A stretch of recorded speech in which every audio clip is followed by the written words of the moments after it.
Of the initial three Adventure Quest 3D starting classes, none are more interesting than the Rogue. Similar to the Warrior, Rogue is a close-range class, but at the same time, similar to the Mage, it has many abilities attached to its skills that require a form of mana. However, this is where Rogue diverges from the other two starting classes. Unlike the Warrior, which has many abilities to attack multiple enemies, the Rogue is only able to focus on one at a time. And similarly, unlike the Mage, which has abilities to debuff its opponents upon use, the Rogue's abilities are seen more as offensive, with the exception of one which we'll talk about later. Before we talk about Rogue's skills and abilities, I feel it is necessary to talk about Rogue's main effect, which is poison. With the exception of the rank 2 ability, all skills attached to Rogue somehow deal with poison. Poison itself comes in two forms, a basic poison and a heavy poison. The basic poison stacks up to 8 and has a duration of 4 seconds. Many of the Rogue skills inflict a certain number of poison tokens. I will go over these when I talk about the skills individually. The second type of poisons, heavy poisons, are created when a skill is used. These have a maximum stack of 8 and a duration of 6 seconds.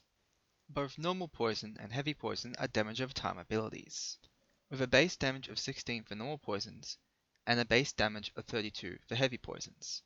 The next thing we should discuss before we talk about Rogue's skills is that of its mana, or in this case, spirit. Spirit is, in all cases, mana with just a different name, as it works in exactly the same way. It is expended as a resource for the Rogue to use its abilities, and just like that of the Mage, it will regenerate over time. In addition, if a player wishes to, and they do not have enough time to wait for the recharge, they can use a mana potion to quickly give themselves a boost of spirit. With that out of the way, we can now move on to Rogue's abilities. As always, we will start with the passive. Rogue's passive is known as Agility. This increases critical chance and haste by 5%. Rogue's auto ability is Auto Attack. However, unlike other classes that have Auto Attack, Rogues will instill a poison upon every successful hit. The rank 1 ability is Poison Strike. This costs 25 spirit to use, and will instill 3 stacks of poison upon its use upon a foe. The rank 2 ability is Swift Kick. This ability will cost 30 spirit, and is the only ability that does not combo with poisons, as instead it will apply the debuff Weakness, which will lower an enemy's attack by 10% for 8 seconds. The rank 3 ability is Scorpion Sting. This ability will also cost 30 spirit to use, and will transform all of your poison stacks into heavy poison stacks. It should be noted that heavy poison stacks do not count towards overall poison stacks. As a result, you can have 8 normal poison stacks and 8 heavy poison stacks at one time. Next, we have Rogue's ultimate ability, which is Venom Dance. This ability also costs 30 spirit to use. Once this ability is used, it will apply a stack of 8 poison to whoever it is attacking. In addition, once it has been upgraded by its rank ability, it will also reset Scorpion Sting. Finally, we have Rogue's cross skill, which is Affliction.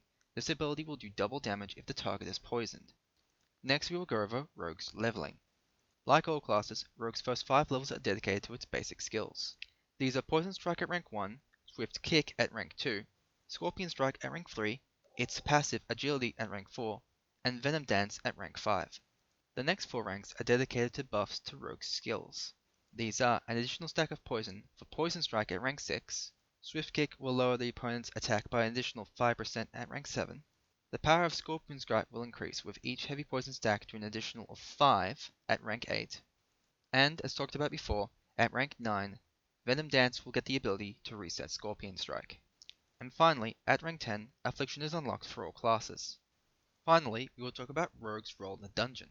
Unlike other classes which may fall into the role of offense, support, or tank, Rogue falls into its own special category. Due to Rogue's need to hyper-focus on opponents due to how poisons work, it makes it a very effective boss fighter.